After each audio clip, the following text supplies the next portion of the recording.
Hi, my name is Father Rayappa. I want to introduce to you a miracle plant. Actually, it comes from the tree of life itself. This is murungai in Tamil, murungai maram. In English, moringa. In scientific name for this plant is Moringa Oleifera. Moringa Oleifera. It is very common in India. Actually, it must have evolved in Indian soil. Uh, to be precise, at the foothills of Himalayas. So that is the origin of this Moringa oleifera. These are the leaves packed with so much of energy, lot of vitamins, lot of minerals.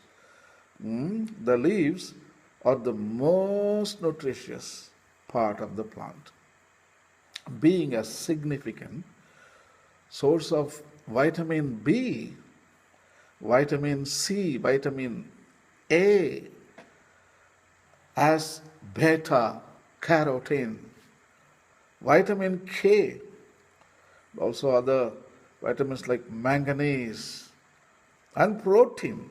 Usually, vegetables they don't contain too much of protein. They have carbohydrates. They have vegetable fat a little bit, but this Moringa oleifera contains protein, especially in the seeds. The next segment I'll talk about seeds. This is the seed of Moringa oleifera. This plant comes from this seed. See, it looks like two wings, like an angel, like a black angel with a white wing. So when it is ready to germinate, probably it's kind of a wing they carry. They go far away from the tree and they fall down and germinate. So it's a survival of the fittest, isn't it? Eh? So a lot of protein in this plant among the essential nutrients.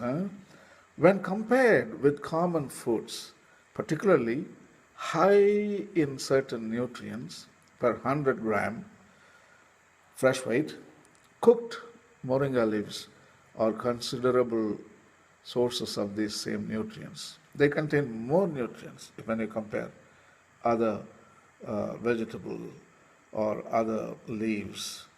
Um, so some of the calcium in moringa leaves uh, is bound as crystals of calcium oxalate.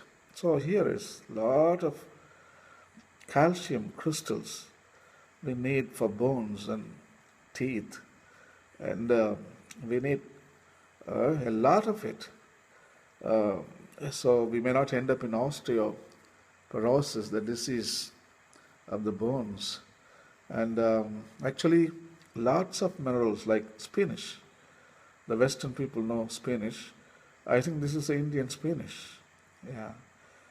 The leaves are cooked and used like spinach and are commonly dried and crushed into powder used in soups and sauces. You can dry this not in the under the sun. You can dry indoor and then you dry for a week and then all those leaves are dried up and then you take them and put them in a probably a mixer, a blender, and you make a powder and you can store it for long time and it doesn't need any refrigeration and you can use it in soups or sauces or even you can sprinkle like salt and pepper along with moringa oleifera. So I think lot of vitamins and lot of minerals. I think every house should have one moringa oleifera and you will never go hungry, I promise you.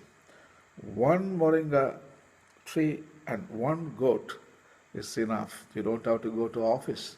You don't have to work. You don't have to study hard and you don't have to be a slave to another man and you need not go to temples or churches.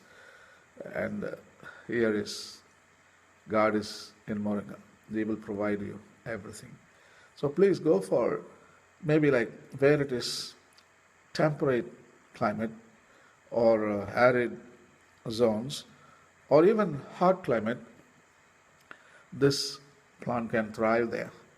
And you plant where there is a kind of a desert. When the rainfall comes, you plant these trees.